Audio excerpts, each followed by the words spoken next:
दोस्तों नमस्कार। आशा है कि आप अच्छे होंगे। आपका दिन खुशी से गुजरे, इसी के साथ हम वीडियो का शुभारंभ करते हैं। दोस्तों, कुछ लोग कमेंट करते हैं कि हदीस का हवाला दो, कुरान की आयतों का हवाला दो। मैं पूछता हूँ, तुम पूरी ज़िंदगी मुसलमान हो, तुम पैदाइशी मुसलमान हो, तो हदीस का हवाला मैं दूँ? कुरान का हवाला मैं दूँ? अगर कुरान और हदीस का हवाला देते हैं तो फिर कहते हैं नहीं, ये उस ज़माने की बात थी। यानी कि उस ज़माने की बात थी तो आज ये कुरान लागू नहीं है। अगर आज ये कुरान ना लागू नहीं है तो इसको फेंक दो। फिर ये कुरान शरीफ क्यों कहते हो? कुरान मजीद, कुरान करीम, ने जाने क्या क्या तुम संबोधन करते हो। ये शरीफ किताब है जो लोगों को कत्ल करने की बात कहती है, गैर मुस्लिमों को। इसको तो कुरान बदमाश कहना चाहिए। कह रहे कुरान की बेहुरमती होगी, बेइज्जती हो गई, तो कुरान तो बेइज्जती करने लायक ही है। कुरान क्या दूसरों की बेइज्जती नहीं करता है? कुरान में ये नहीं लिखा हुआ कि जब रमज़ान के पवित्र महीने बीत जाएं, मुशरिकों यानी काफिरों, गैर मुस्लिमों या मूर्ति पूजकों को जहाँ पाओ कत्ल करो, उनकी घात लगाकर बैठो और उनको मार दो। और यदि वो इस्लाम कबूल कर लें, नमाज पढ़ लें और ज़कात दे दें तो उनको छोड़ दो। अल्लाह बहुत रहमत वाला है। तो ये अल्लाह जब ही रहमत वाला है जब आप मुसलमान हैं, यानी कि गैर मुस्लिम है तो अल्लाह रहमत वाला ही नहीं है। तो ये जो मूर्ख और अज्ञानी अल्लाह, ये अल्लाह है ही नहीं, ये दुनिया को बनाने वाला है ही नहीं। क्योंकि इस मूर्ख अल्लाह को, अज्ञानी अल्लाह को यही नहीं पता कि पहाड़ ऊपर से नहीं गाड़े जाते, पहाड़ अंदर से गाड़े जाते। अंदर से जो पृथ्वी की टेक्टोनिक प्लेट टकराती हैं, उनके जो फलस्वरूप जो उभार आते हैं ताकत से, कुछ हिस्से दब जाते हैं, कुछ हिस्से ऊपर आ जाते हैं। जिनको ऊपर आ जाते हैं उनको पहाड़ कहते हैं। लेकिन तुम्हारा अल्लाह कहता है पहाड़ हमने ऊपर से गाड़ दिए, धरती उड़ ना जाए। धरती कागज़ की तरह है, चादर की तरह है। तो मूर्ख और अज्ञानी अल्लाह के नाम पर जो तुम कत्लो गारत करते हो, ये तुम्हारा जो खेल है, ये 14 साल से चल रहा है, अब नहीं चल पाएगा भाई। गुंडागर्दी की हद हो गई। हाँ, इस्लाम एक गुंडागर्दी है। ये गैर मुस्लिमों के खिलाफ एक गुंडागर्दी और मानवता पर बहुत बड़ी लानत और पनौती है। हमारा किसी मुसलमान से कोई विद्वेष नहीं है, कोई जलन नहीं है। हम तो मोहम्मद, जिसको तुम अपना प्यारा नबी, प्यारा पैगंबर मानते हो, जिसके रास्ते पर चलने की बात करते हो, हम तो उसकी कब्र खोदने के लिए तैयार बैठे हैं। क्योंकि वो इस तरह की हरकतें करके गया जिससे पूरी दुनिया में आग फैल गई। ISIS वालों ने कुरान की उन्हीं आयतों को पढ़कर, जो 9:5 है, इसको पढ़ा और यजीदी लोगों को कत्ल किया। और एक वीडियो जारी हुई, उसमें ये खतना कर रहे थे। यजीदी जो खतना नहीं कराते, उनका ज़बरदस्ती खतना कर रहे थे।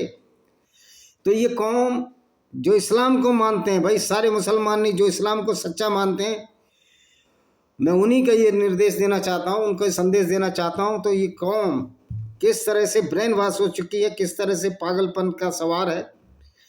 ये अहमदियों को भी मुस्लिम नहीं मानते। क्यों? अहमदिया का जो इनका लीडर है, अब्दुल गुलाम कादिर है, ऐसे ही कुछ नाम है। अब्दुल गुलाम कादिर ने यह कहा दिया था कि मोहम्मद आखिरी पैगंबर नहीं है। मोहम्मद आखिरी पैगंबर नहीं है, वरन मैं उससे बाद में भी कोई पैगंबर आएगा। मैं कहता हूँ अच्छा होगा अगर आखिरी पैगंबर ना हो, क्योंकि कोई अच्छा पैगंबर आएगा और मोहम्मद के लिए अच्छी अच्छी, इंसानियत के लिए अच्छी अच्छी बातें करेंगे। ये पैगंबर तो एक लकीर खींच गया लोगों के लिए कि आपको इस तरह की गुंडागर्दी इस्लाम के नाम पर पढ़नी है। वो आयतें इसने कुरान में मंगाई, अपनी मर्जी से मंगाई। अल्लाह वल्लाह नाम की कोई चीज़ नहीं, अल्लाह है ही नहीं। ये झूठ गढ़ के चला गया अल्लाह के नाम से। ऐसी आयतें उस जिब्राइल फरिश्ते को भी बदनाम इसी मोहम्मद की वजह से होने लगा। क्योंकि जिब्राइल फरिश्ता गैब्रियल फरिश्ता था जो इनको यहूदी की धर्म पुस्तक से लिया था। वो तो बेचारा एक अच्छा फरिश्ता था, लेकिन यहाँ भी मोहम्मद ने उसको पूरी गुंडागर्दी सिखा दी। क्या गुंडागर्दी सिखा दी? जब गैर मुस्लिमों की औरतों को आप लूट सकते हो, उनको सेक्स स्लेव और बांदी बना सकते हो, उनको बाजारों में बेच सकते हो। और मोहम्मद ने भी यही काम किया। बनु कुरैजा यहूदी कबीले की औरतों को मोहम्मद ने बाजारों में बेच दिया और उसके बदले घोड़े और हथियार खरीद लिए। तो आपको ये हक है कि आप कुरान की आयतों को, अल्लाह के नाम पर जो झूठा अल्लाह है, जो मोहम्मद का बनाया हुआ है आप दूसरों को कत्ल करेंगे, और अगर आपसे कोई बदला लेगा या आपको सबक सिखाने की कोशिश करेगा, जो अल्लाह के नाम पर गुमराह हो चुके हैं, जो पागलों की कौम, पता नहीं कितने टन गांजा पीकर ये कुरान पर विश्वास करते हैं, ये मेरे को सोचने और समझने की बात नहीं है। कांग्रेस के एक प्रवक्ता है समा मोहम्मद, वो कहती है कि साइंस है इसमें इस्लाम में। अब मैं बताता हूँ इस्लाम में कैसी साइंस है। ऐसे मूर्ख जब राजनेता होंगे, समा मोहम्मद जैसे मूर्ख राजनेताओं की वजह से, क्या आप ऐसे लोगों को चुनना चाहोगे? कुरान में ये साइंस है कि धरती स्थिर है और सूर्य उसके चारों तरफ घूमता है, और दो समुद्र हैं वो कभी नहीं मिलते आपस में। ओ भाई, पानी तो मिलता है तुम्हारा, पानी का कलर अलग अलग हो सकता है। अब गंगा और जमुना जहाँ मिलती हैं,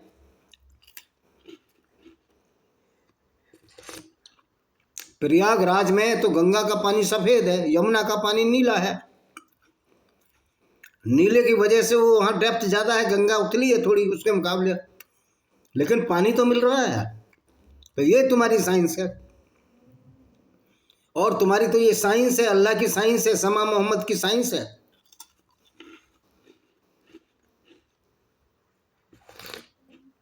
जो कि डॉक्टर भी है, डेंटिस्ट है।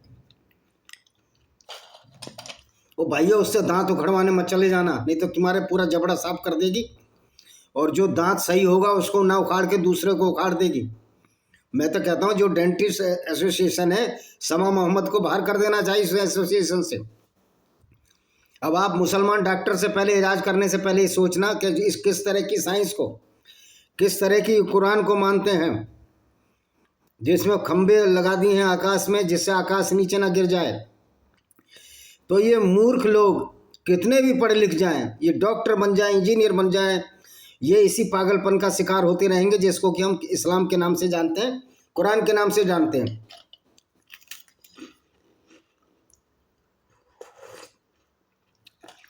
डॉक्टर अब्दुल कादिर, जो पाकिस्तान का परमाणु बम बनाने वाला जनक माना जाता है, वो कि वो सारा हॉलैंड से चोरी करके लाया था। वो कहता है मैं कुरान की तिलावत आधे घंटे करता हूँ। जब वो जिंदा था, अभी वो मर गया है वो, मैंने उसके फेसबुक पर डाला, मैं तुम कुरान की तिलावत में क्या यही सीखते हो कि धरती चपटी है या चादर की तरह है, और सूर्य उसके चारों तरफ चक्कर लगाता है, धरती स्थिर है, और पहाड़ ऊपर से गाड़ दिए हैं, दो समुद्र मिलकर भी नहीं मिलते, वो पानी तो हर जगह मिलता है। ग्रेविटी, कुछ नमक के साल्ट की वजह से कलर अलग अलग हो जाता है। उसके फेसबुक पर उसका कोई जवाब नहीं आया और वो मर भी गया।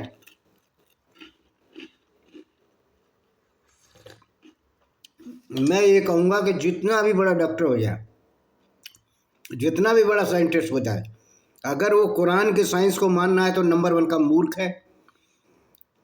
और उसने तो परमाणु बम चोरी किया था हॉलैंड की टेक्नोलॉजी से। तो ये चोरों और डकैतों का समूह है, इनको चोरी करने से कोई बात नहीं। टेक्नोलॉजी चुरा लेंगे, आपकी भैंसें खोल कर ले जाएंगे, और चोरी में हाथ पैर काटने की सजा है, लेकिन दूसरों की औरतों से बलात्कार करने में इस्लाम में कोई सजा नहीं है। ये है इस्लाम का घिनौना रूप जो हम आपके सामने ला रहे हैं। क्योंकि इस्लाम में सेक्स स्लेवरी जायज़ है, यानी औरतों को अगर आप लूट लो युद्ध में, भले वो लड़ने आए या ना आए, उनको गुलाम बना सकते हो, उनके साथ बलात्कार कर सकते हो। और ये मोहम्मद भी यही काम कराता था। अब बताओ, ऐसा लास्ट पैगंबर है जिसको इस्लाम का मानते हैं, पूरी दुनिया में बिगाड़ पैदा करके चला गया। अगर ऐसा पैगंबर नहीं आता, ये अमीना बी की गोद में मर जाता, 1 साल की उम्र में मर जाता, तो बिगाड़ तो ना होता। या 40 साल में जब मोहम्मद का दिमाग घूमा और इस्लामी गुंडागर्दी उसके विचार में आई, झूठा जो फरेब का जाल रचा इस्लाम का, अगर 40 साल से पहले मर जाता तो दुनिया का बहुत भला हो गया होता। लेकिन दुनिया को ये दुर्दिन देखने से राक्षसी प्रवृत्ति के लोग कुछ ना कुछ ऐसा कर ही जाते हैं जो उनका पीढ़ियां नाम याद रखती हैं। डॉक्टर माइकल हार्ट की एक किताब है जिसमें इसको 100 प्रभावशाली व्यक्तियों की सूची में शामिल किया गया है। यद्यपि उसमें हिटलर भी है, उसमें मुसोलिनी भी है, उसमें छठ के गुंडे बदमाश भी हैं, सब प्रभाव, लेकिन ये इसका अर्थ दूसरा ही लगाते हैं। अरे भाई वो प्रभाव, उसका प्रभाव कितना बैड इम्पैक्ट पड़ा पूरी दुनिया पर रसूल की विचारधारा का, उसके बारे में उसने लिखा है।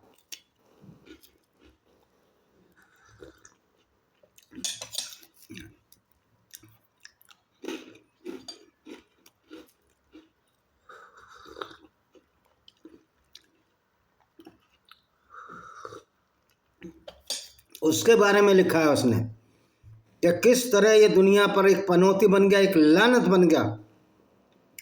और इस पैगंबर के लिए बोलते हैं कि नबी की सुन्नत पर चलो। पाकिस्तान में मूर्खों का सागर लहरा रहा है, एक को उठाओ सैकड़ों मूर्ख एक साथ निकलते हैं। अब वो पाकिस्तान का कोई चैनल चलाता, नाम मुझे नहीं मालूम, वो कह रहा है कि ये कौन सा जेब है, ये बशीर जेब, जो बलूचिस्तान का ऑर्गेनाइजेशन जो BLA चलाता है, या उसकी कोई तंजीम है, तंजीम मीन्स ऑर्गेनाइजेशन है, वो एक कसाई है। मैंने उस पर कमेंट किया कि सबसे बड़ा कसाई तो मोहम्मद था, जो गैर मुस्लिमों को कत्ल करवा देता था और अपनी काम वासना की पूर्ति के लिए उन आदमियों को मरवा देता था जिनकी औरतें बड़ी सुंदर होती थीं। इसी षड्यंत्र के तहत उसने किनाना अल रबी को मरवाया, उसके बाप को मरवाया, और जो सफिया बिन्त हुई बहुत सुंदर लड़की थी, उसके साथ इसने गुंडागर्दी की, मोलेस्टेशन किया। उसी रात इसको, ये बेशरम को ये शर्म नहीं आई कि किस तरह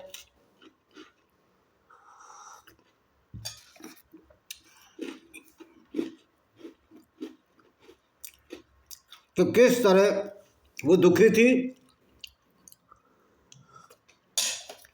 तो ये इस पैगंबर का करैक्टर है।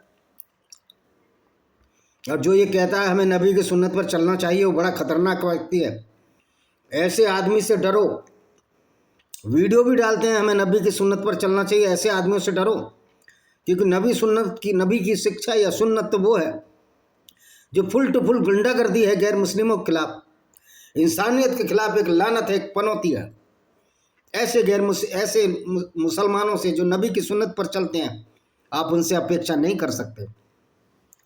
अब ये मैंने बताया कि जिस तरह वो जो डॉक्टर है समा मोहम्मद, वो उसमें विज्ञान भी बता रही है, उसमें साइंस भी बता रही है, लेकिन समा मोहम्मद ये नहीं बता रही कि उसमें कितनी गुंडागर्दी है गैर मुस्लिमों के खिलाफ, कितना व्यभिचार किया मोहम्मद ने, इस्लाम के नाम पर किस तरह लोगों को कत्ल किया गया। और इस तरह का व्यभिचार को बढ़ावा जब मिला, जब अबू बकर बगदादी जो अभी हुआ था हाल में, उसने यजीदी 12-13 साल की लड़कियों को बेचा, चूंकि वो मुसलमान नहीं है।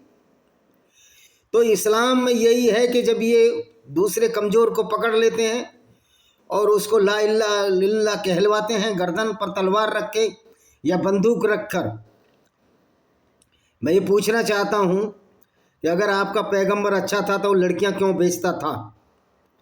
आप कहते हो उस ज़माने में सब ये चलता था, तो तुम्हारा पैगंबर तो फिर एक गिरा हुआ व्यक्ति हुआ, एक उसी तरह का साधारण नीच व्यक्ति से भी नीच हुआ, जो कम से कम उस ज़माने में लड़कियां नहीं बेच रहे थे और अपना गुजारा मेहनत से कर रहे थे।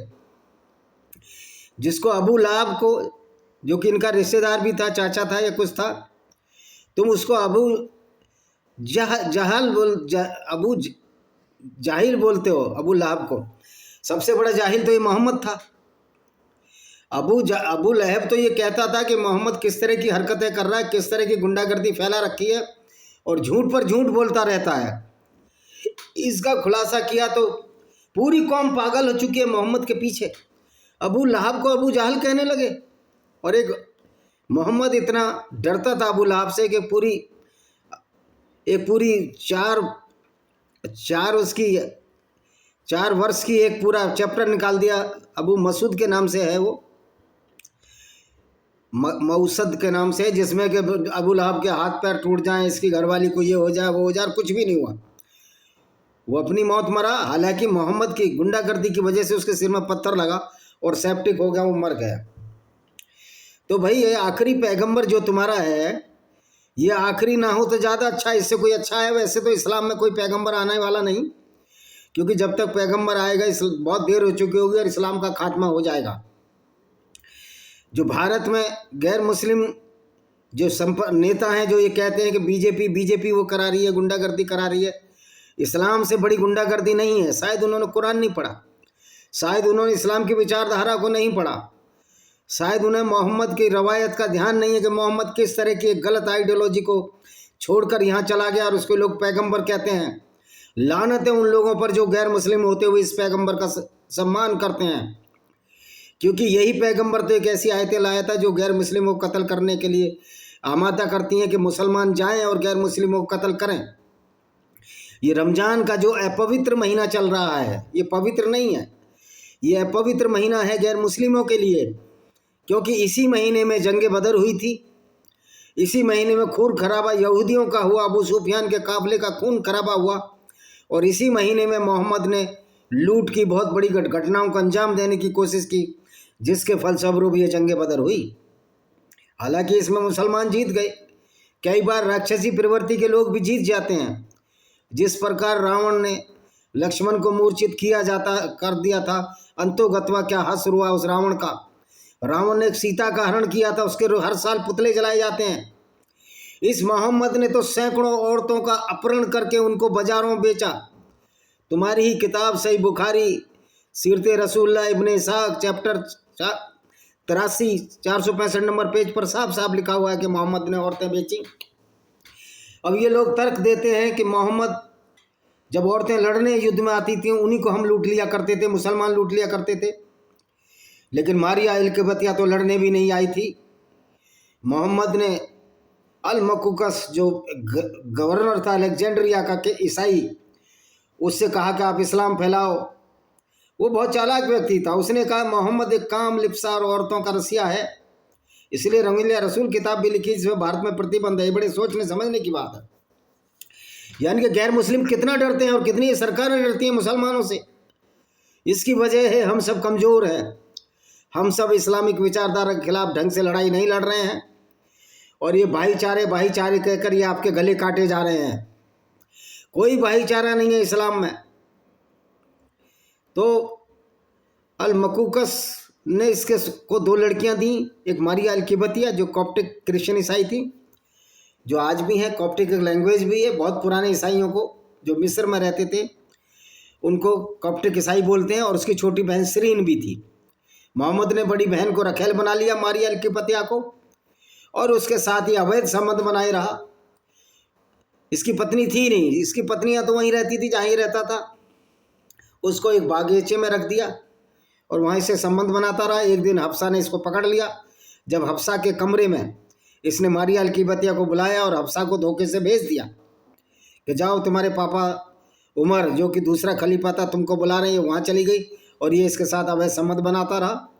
यानी इसने जिना किया। अगर बिना शादीशुदा कोई संबंध बनाए तो हाँ, ये एक और बड़ी तरकीब है। अगर गैर मुस्लिम औरत है तो उसके साथ ये बलात्कार कर सकते हैं, उसमें अपराध नहीं है। लेकिन अगर मुस्लिम है तो उसके साथ निकाह करना पड़ेगा। यानी कि किस तरह की गुंडागर्दी मैं गैर मुस्लिम औरतों के खिलाफ इस इस्लाम ने फैलाई और मोहम्मद ने फैलाई। जो ये बोलते हैं कि हमें नबी की सुन्नत पर चलना चाहिए, उनसे डरो। वो किस तरह के खूंखार विचारधारा के अपराधी हैं और पता नहीं वो कब क्या करते हैं। ऐसे लोगों से डरो। जो नबी की सुन्नत पर चलने का वायदा करता है वही सबसे खतरनाक आदमी है, वही आतंकवादी है, क्योंकि इस्लाम की शिक्षा ही आतंकवाद को बढ़ावा देती है। तो अब आ जाते हैं बशीर जेब कह रहा है ये कसाई है, पाकिस्तानी मुसलमान कह रहा है। मोहम्मद से बड़ा कसाई कौन हुआ? मोहम्मद ने लोगों को, मोहम्मद के दामाद हज़रत अली ने तो लोगों को जिंदा भी जला दिया था। 2 यहूदी थे, गैर मुस्लिम थे, उनसे कहा इस्लाम कबूल करो, उन्होंने कहा हम इस्लाम कबूल नहीं करेंगे, चाहे कुछ हो जाए। तो हज़रत अली ने उनको जिंदा जला दिया। भाई बशीर जेब तो कोई जिंदा नहीं जला रहा आप लोगों को, और वो तो मुसलमान है, तुम भी मुसलमान, वो भी मुसलमान है, वो भी इस्लामिक गुंडागर्दी को फॉलो करता है, तुम भी इस्लामिक गुंडागर्दी को फॉलो करते हो। तो भाई तुम भी तो बलोचियों को मार रहे थे। मैं बलोचियों से एक सवाल ज़रूर पूछना चाहूँगा कि आप मुसलमान हो तो आपको हिंदू सपोर्ट क्यों दें? भारत के हिंदू सपोर्ट क्यों करें? क्योंकि आपका इस्लाम तो गैर मुस्लिमों को कत्ल करने के लिए बोलता है, तो हमारा तो कोई बात बनती नहीं आपको सपोर्ट करें। डिप्लोमेटिक हो सकता है, पॉलिटिकल व्यूज़ हो सकते हैं, तो आप बलीचों को भी सोचना चाहिए कि आप भी उसी पैगंबर की सुन्नत को मान रहे हो जो कि न कि सिर्फ पेशेवर हत्यारा था, लुटेरा और कातिल था, और लोगों से बलात्कार करवाने के लिए बिल्कुल आमादा रहता था। तो जो इस्लाम की आइडियोलॉजी है, इस्लाम की जो विचारधारा है, जो कहते हैं हमें नबी की सुन्नत पर चलना चाहिए, नबी हमारे लिए सबसे बड़े आदर्श हैं, वही लोग खतरनाक हैं जिनके लिए नबी आदर्श हैं। क्योंकि नबी के आदर्श होने का मतलब है व्यक्ति वही हरकतें करेगा जो इंसानियत के खिलाफ होंगी, जो जुर्म को बढ़ावा देंगी, जो गैर मुस्लिमों को कत्ल करेंगी। अब ये देखिए, रमज़ान के महीने में इनके लिए पवित्र हैं। किस लिए पवित्र हैं? कि जितना मुसलमान कत्ल करेंगे लोगों को, उतना ही मुसलमान पवित्र होता जाएगा, उतना ही जन्नत की तरफ कदम बढ़ाता जाएगा। यही सच्चाई है। बाकी लोग झूठ बोलते हैं कि हिंदू मुस्लिम भाईचारा होना चाहिए। हिंदू मुस्लिम भाईचारा हो ही नहीं सकता, क्योंकि कुरान की आयतें इसकी गवाह हैं कि गैर मुस्लिम से दोस्ती नहीं रखनी है। गैर मुस्लिमों को तो इस्लाम कबूल करने के लिए तलवार के दम पर उनको इस्लाम कबूल कराना है। जो लोग कहते हैं कि तलवार के दल पर इस्लाम फैलता तो पूरी दुनिया में फैल जाता। इस्लाम की तलवार को बहुतरा किया गंगा जमुना के मैदानों में। इस्लाम की गुंडागर्दी को आप कमज़ोर कर रहे हैं ये हमारे एक्स मुस्लिम भाई। अभी 22 मार्च को गाज़ियाबाद में एक सम्मेलन हो रहा है जिसमें सलीम वास्तविक और बहुत सारे मानवतावादी आ रहे हैं। तो ये लड़ाई मानवतावादी और इस्लामिक लोगों में है। इस्लामिक मतलब राक्षसी प्रवृत्ति के लोगों में, और मानवतावादी लोग वो हैं जो कि इस्लाम को नहीं मानते, इस्लाम को खारिज करते हैं, इस्लाम की गुंडागर्दी के सामने झुकने को तैयार नहीं है। हमको अब कानून पर भी भरोसा रखना है और अपनी सेनाएं भी तैयार करनी है। ऐसी सेनाएं पूरी दुनिया में ऐसी सेनाएं फैला दो जो इस्लाम की विचारधारा को खारिज करें, इस्लाम की सच्चाई, पैगंबर का काला सच आपके सामने लाएं, और लोगों के दिमाग को, माइंड सेट को बदलें कि आप किस तरह के व्यक्ति को अपना पैगंबर मानते हो, जो पूरी दुनिया में एक ऐसी मिसाल पैदा कर गया जो कि कोई भी अच्छी मिसाल नहीं थी, और जो हिटलर से भी गंदा व्यक्ति था। हिटलर ने 50 लाख यहूदी मारे। हिटलर गंदा है, उसका नाम लेना अपराध है, तो फिर मोहम्मद का नाम क्यों चल रहा है? ये सोचने समझने की बात है। नाम मिटा दो इस मोहम्मद का। ये मोहम्मद वो व्यक्ति है कि जो दूसरों का नाम और निशान मिटाने के लिए पैदा हुआ, जो गैर मुस्लिमों को कत्ल करवाने के लिए पैदा हुआ, क्योंकि ये अल्लाह का तो पैगाम है नहीं। दुनिया बनाने वाला तो अल्लाह है नहीं, ये तो झूठ गढ़ा मोहम्मद ने अपने फ़ायदे के लिए, अपने निजी फ़ायदे के लिए, अपने साथियों के फ़ायदे के लिए, क्योंकि इससे इनको फ़ायदा होता था, और इस सारी मूर्खता को फैलाकर अरबों में चले गए। ये तुम्हारे रसूल की वजह से जितनी हिंदू औरतों के साथ बलात्कार हुए, ईसाई औरतों के साथ बलात्कार हुए, यहूदी औरतों के साथ बलात्कार हुए, इवन अपनी मुस्लिम औरतों के साथ भी ये बलात्कार करते हैं। जब एक मुस्लिम शादी तोड़ देता है और उसको तलाक दे देता है, 3 तलाक अपनी बीवी को, अगर वो पहली पत्नी उसी पति के साथ आना चाहे तो उसको किसी मौलवी की सलाह पर दूसरे व्यक्ति से शादी करनी पड़ती है और उसके साथ इंटरकोर्स करना पड़ता है। तो जो कौम अपनी औरतों को भी दूसरों के यहाँ छोड़ दे, उनसे इनडायरेक्ट में वैश्यावृत्ति अल्लाह के नाम पर करा दे, तो वो कौम के लोग दूसरों की औरतों की क्या इज्जत रखेंगे? जिनके इस्लाम में ही लिखा है कि दूसरी औरतों को लूटना, उनके साथ सेक्स करना, उनको सेक्स स्लेव लौंडी बनाकर बाजारों में बेच जाना कोई अपराध नहीं है, और उन गैर मुस्लिमों को कत्ल करना अपराध नहीं है। ये इस्लाम की शरिया है, इस्लाम की शरीयत है। आप इस बात का जवाब दें कि अगर ये काम कोई मुसलमान हिंदुस्तान में करे या गैर इस्लामिक मुल्कों में करे, देशों में करे, या मोहम्मद साहब भी आज जिंदा होते तो क्या मारिया अलकिबतिया को रख लेते और उनको पैगंबर माना जाता? वो कह रहे उस समय सभी दासी यहाँ रखते थे, तो फिर मोहम्मद को तो सुधार करना था। इसने तो बिगाड़ किया, इसने तो जिना किया, क्योंकि ये जिना नहीं है। अगर मार कलिया कोई कहते हैं उसको मुसलमान बना लिया था, तब तो ये जिना का अपराध बनता है।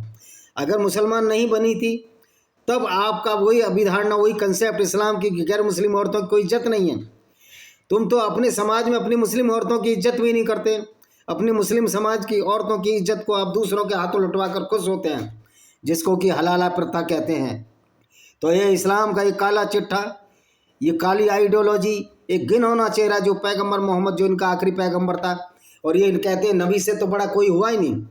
तो हमारी नज़र में अगर ढंग से पढ़ो, तुम्हारे कुरान समझ में नहीं आती तो नबी से बड़ा तो कोई हत्यारा, लुटेरा और औरतों को लूटने वाला आज तक पैदा नहीं हुआ। ऐसे लोगों के, ऐसे घिनौने लोगों को, ऐसे घिनौने कर्म करने वाले को अगर आप पैगंबर मानते हैं तो ये हमारे लिए और आपके लिए शर्म की बात है कि दुनिया में अभी भी ऐसे लोग जिंदा हैं जो कि हत्यारे को, जो फिर सिर्फ इसी बात पर लोगों को कत्ल करने की आज्ञा दे देता हो कि वो इस्लाम में और झूठे अल्लाह और झूठी किताब और मूर्ख और अज्ञानी अल्लाह में विश्वास नहीं कर रखते। अब उसी की सुन्नत और शिक्षा पर चलने वाले मुसलमान कितने खतरनाक हैं, कितनी इनकी विचारधारा खराब है, लेकिन वो बेचारे कुछ जानते नहीं। ना उन्होंने इस्लाम को पढ़ा है, ना कुरान को पढ़ा है। बस मौलानाओं ने बोल दिया कि पैगंबर की सुन्नत पर चलो। तो पैगंबर की सुन्नत मैं बता रहा हूँ जो आपकी किताबों में है। औरतें बेचो, बाजारों बेचो, उनसे बलात्कार करो, उनसे और अपने साथियों से बलात्कार कराओ, काफिले लूटो और काफिले को लूट कर आधा धन, सारा धन आपस में बांटो और 20% मोहम्मद या अल्लाह के रसूल को दे दो। ये है मोहम्मद की सुन्नत। और फिर रमज़ान के जब पवित्र महीने बीत जाएं तो काफिरों को जहाँ पाओ कत्ल करो। तो रमज़ान का ये महीना है, पवित्र महीना है गैर मुस्लिमों के लिए। ये बड़ा थ्रेट और चैलेंज है कि रमज़ान के महीने के बाद ही कत्ल करने की आज्ञा ये मोहम्मद देता है। वो कहते हैं कि उन्होंने पुराना मुआहदा एग्रीमेंट तोड़ा। तुमसे कैसा एग्रीमेंट हो सकता है मुसलमानों से, जब इस्लाम कहता है कि हमारा किसी से भाईचारा नहीं हो सकता? तो फिर एग्रीमेंट कैसा है? एग्रीमेंट से तो भाईचारा बढ़ता है। तो ये भी झूठ बोलते हैं, सारे मौलाना झूठे हैं। इस्लाम ने जो दुख और दर्द इस दुनिया को दिया है, इस्लाम के पैगंबर ने उतना किसी को नहीं दिया। ये बात हमको सोचनी और समझनी होगी। और इस्लामी राक्षसों, इस्लामी आतंकवादियों से दो दो हाथ करने होंगे। और जैद जमात जो है, जैद हामिद है पाकिस्तान का, वो मूर्ख लुटेरी पैगंबर की जो गजवाए हिंद की बात करता है। क्या पाकिस्तान में कोई ऐसा समझदार व्यक्ति नहीं है? कोई पाकिस्तान में ऐसा मानवतावादी नहीं है जो इसको हमेशा के लिए इसका मुंह बंद कर दे? क्योंकि आप तो बहुत सारे लोगों को मार रहे हो, बहुत मानवतावादी लोग हो जो राक्षसों का वध कर रहे हो। तो इस राक्षस का वध पाकिस्तान में कोई नहीं कर सकता? किसी माई के लाल ने ऐसा बच्चा नहीं जना जो पाकिस्तान के इस राक्षस को वध करे, जो गैर मुस्लिमों पर, हिंदुओं पर गजवा हिंद कर उनकी औरतों से बलात्कार रखने की आकांक्षा रखता है। तो जैद हामिद को पाकिस्तान का कोई सूरवीर जिसके अंदर मानवता होगी, जो इसको मोहम्मद जैसे लुटेरे व्यक्ति को अपना पैगंबर नहीं मानेगा, उसका वध करेगा तो एक राक्षस का वध होगा। और जब इस राक्षस का वध होगा तो इससे मानवता फैलेगी। तो जय जमान हामिद आपके गिनती के दिन रह गए हैं। कोई मोटरसाइकिल पर आएगा और आपको मार जाएगा और गजवा हिंद का ख्वाब आपका अधूरा रह जाएगा। वैसे भी दिन में सपने देखने की आदत होती है। पैगंबर मोहम्मद को भी दिन में सपने की देखने की आदत थी कि मैं कत्ल करके, मैं काफिले लूट कर जन्नत की सैर करूंगा, जो कि एक झूठी जन्नत है। आशा है कि ये बात समझ में आएगी। जब किसी दूसरों को मारो तो तुम्हें दुख नहीं होता, जब तुम्हारे मारे जाएं तो तुमको ही लगता है हमारे साथ अपराध अत्याचार हो रहा है। तो तुम्हारा अल्लाह क्या सो रहा है? कितने टन गांजा पीकर वो सो रहा है? तुम्हारा मोहम्मद के दांत भी तुम्हारा अल्लाह नहीं बचा पाया तो तुमको क्या बचा पाएगा? अगर आप इसी तरह कुरान की विचारधारा पर चलते रहोगे तो आतंकवादी ही बनोगे, और आतंकवादी बनोगे तो पीतल की गोलियां आपके शरीर के अंदर जाएंगी। और मानवता की रक्षा करने के लिए इन इस्लामिक आतंकवादियों का जितना ज़्यादा सफाया हो, इसको पॉलिटिकल व्यू से ना देखकर मानवता के दृष्टिकोण से रोका जाए और ऐसे राक्षसों को जितना जल्दी हो ख़त्म किया जाए, जिससे कि इस पूरी दुनिया में एक आदर्श समाज स्थापित हो सके और गैर मुस्लिम औरतों की और मुस्लिम औरतों की, बहन बेटियों की इज्जत बच सके और लोग चैन से जी सकें। क्योंकि इस्लाम ने लोगों का चैन और रात की नींद तक हराम कर दिया है। ये ऐसी आइडियोलॉजी जो चैन से सोने ही नहीं देती।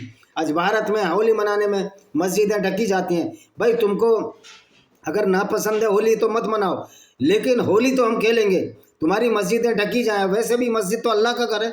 वो अल्लाह जो बहुत बड़ा गुंडा है, अज्ञानी और मूर्ख है, जो लोगों को कत्ल कराने की बात कहते हैं, तो अल्लाह और मोहम्मद का नामो निशान इस दुनिया से जितनी जल्दी मिटेगा वो पूरी दुनिया और मानवता के लिए अच्छा होगा। इसी के साथ मैं इस वीडियो को विराम देता हूँ। वंदे मातरम, जय हिंद, आपका दिन शुभ हो।